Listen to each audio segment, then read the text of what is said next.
first meet, they ask each other questions to get to know themselves, to know each other better. Things like, what do you do for a living? Or, where were you born? But do these questions really help them know us better? Or is there a lot more to us than just those kind of superficial facts? I think the more we know ourselves, the better we can understand why we associate and attract the people that we do. The Greeks have an aphorism. It is, know thyself. Second word of the day. And as many look back on their lives, I think they would define the time in their life that most helped them find who they were as either high school or college. But not me. The time that helped me really learn about who I am was the 10 years that I spent with Saturn Corporation. Saturn truly was a different kind of company. Not only in how they manufactured, distributed, and sold their cars, but definitely, and most importantly, in how they developed their employees. Saturn is where I first learned about personality assessments, and to get hired, I had to take the full Myers-Briggs assessment. In that assessment, I learned, and many of us are familiar with this one, that they use 4 letters to identify 16 possible personality types. How many of you heard of Myers-Briggs before? Okay, great. And the reason this is because Myers-Briggs has been around for almost 80 years now and is used by nearly 90% of Fortune 500 companies. So let's take a walk through my Myers-Briggs.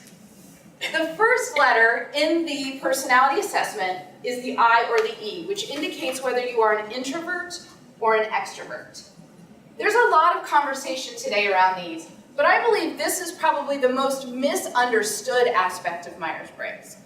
Because most people view introverts as those who are shy, and extroverts as those who are outgoing and the life of the party. But that's not actually the case. The best way I use to explain this one is to think about if you were to go to a party with hundreds of people. When you leave that party, do you walk out feeling like you just drank 6 cups of espresso and you want to go back for more? Or do you walk away from that party feeling completely drained and like you need to find the closest deserted island and spend about a month there recuperating? Which would you think defines me? I or E? E. I. Most people that meet me say E, definitely. But the truth is, I am a hardcore I. Being around people, which I absolutely love, drains me. At the end of the day, I have to go home and disconnect. The next letter is N or S. Now, N stands for intuitive, but they didn't want to have 2 I's, so they used the second letter.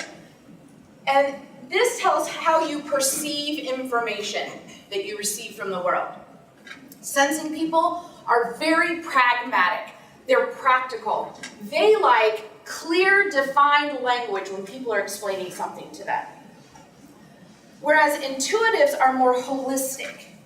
They like to not just look at the facts, but take everything into account. So intuitives look at things like body language, verbal cues, and even maybe where that person takes you to have a specific conversation. All of those go into determining whether you're an N or an S. Those who know me best know I'm definitely an N. The third letter is either a T or an F. Now this is how you process the information that you've perceived.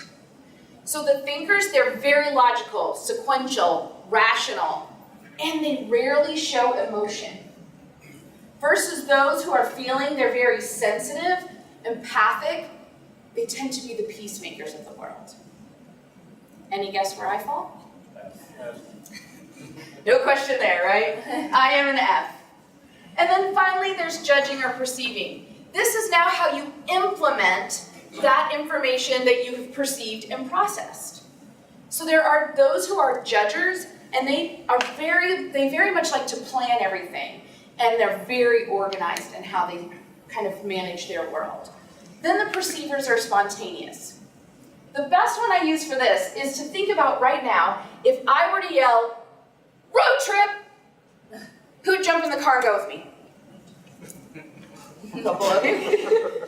How many of you might go with me, but you want to know where we're going, how long we're going to be there, because really you need to pack a bag. And, yeah, I'm with the majority here. I am definitely a J. Now the important thing to know about all 4 of these letters is that they fall on a spectrum. So we can be more or less of one of the 4, or we can fall somewhere in the middle.